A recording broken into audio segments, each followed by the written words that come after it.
महादेव म्हणजेच आपले भोलेनाथ बाबा एवढे भोळे आहेत की थोडीशी सेवा किंवा त्यांची भक्ती केली तर ते प्रसन्न होतात. आता उद्यापासून अधिक महिन्याची सुरुवात होणार आहे. मग या अधिक महिन्यात शिव अनुष्ठान किंवा साधना किंवा महादेवाची भक्ती सेवा कशी करता येईल याबद्दल आपण पूर्ण माहिती पाहणार आहोत. आता ही सेवा आपल्याला पूर्ण महिनाभर करायची आहे. एक दिवस सुद्धा आपल्याला खाडा टाकायचा नाहीये.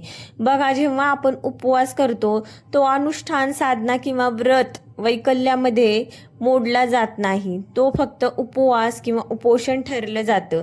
आणि साधना जी असते किंवा व्रत जे आपण करतो तो नियमाने करतात. म्हणजे तो एक नियम असतो, जो नियम आपल्या भगवान पुरुषोत्तम भगवंतांना अतिशय प्रिय आहेत.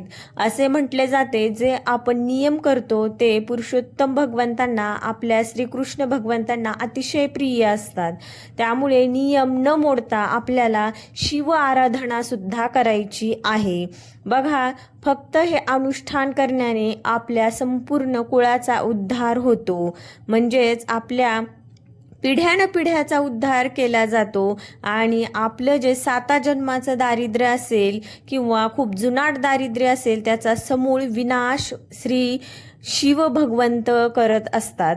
त्यामुळे खूप मन लावून पूर्ण महिनाभर शिव आराधना किंवा हे शिव अनुष्ठान आपल्याला करायचं आहे. तर बघा, आपल्याला शिव भगवंताची, महादेवाची कृपा प्राप्त करायची असेल किंवा सांब सदाशिवाची पूर्ण कृपा प्राप्त करायची असेल तर ही साधना खूप महत्त्वाची ठरते. या साधनेने जन्मकुंडलीतील आपले ग्रहदोष असतील किंवा आपलं मन शांत राहत नसेल, मानसिक दुःख असेल, शारीरिक दुःख असेल, हे सगळे ग्रहदोष शांत होतात आणि श्री महादेवाची कृपा प्राप्त होते. बघा, श्री महादेवाला प्रसन्न करणे हे अतिशय अवघड नाहीये, पण यासाठी आपल्याला महिनाभर हे व्रत करावं लागेल. आणि बघा, आपल्याला हा उपाय जो करायचा आहे किंवा साधना करायची आहे किंवा नियम म्हणू शकतो आपण, तो एक दिवस सुद्धा सोडायचा नाहीये. आपल्या श्री महादेवाला प्रसन्न करण्यासाठी आपल्याला 1,00,000 बिल्वपत्र किंवा बेलपत्र पूर्ण अधिक महिन्यात महादेवाला प्रसन्न करण्यासाठी आपल्याला व्हायचे आहेत. आता प्रत्येकाचं वेगवेगळं असतं. कोणाला वाटेल की 1,00,000 बिल्वपत्र किंवा बेलपत्र कुठून आणायचे. तुम्हाला नाही जमलं तर तुम्ही काय करू शकता, रोज 108 बेलपत्र अर्पित करू शकता आणि ही साधना शिव मंदिरात जाऊन करू शकता तुम्ही. ही साधना आपल्याला घरी करायची नाहीये. आता एवढे 1,00,000 बिल्वपत्र फक्त आपल्याला एका दिवसात व्हायचे नाहीयेत किंवा अर्पित करायचे नाहीयेत. तर हे बिल्वपत्र आपल्याला 1 महिन्यात 1,00,000 बिल्वपत्र व्हायचे आहेत. आणि एवढे नाही जमले, तुमची यथाशक्ती नसेल किंवा तुमची क्षमता नसेल तर रोज 108 बिल्वपत्र देखील तुम्ही वाहू शकता.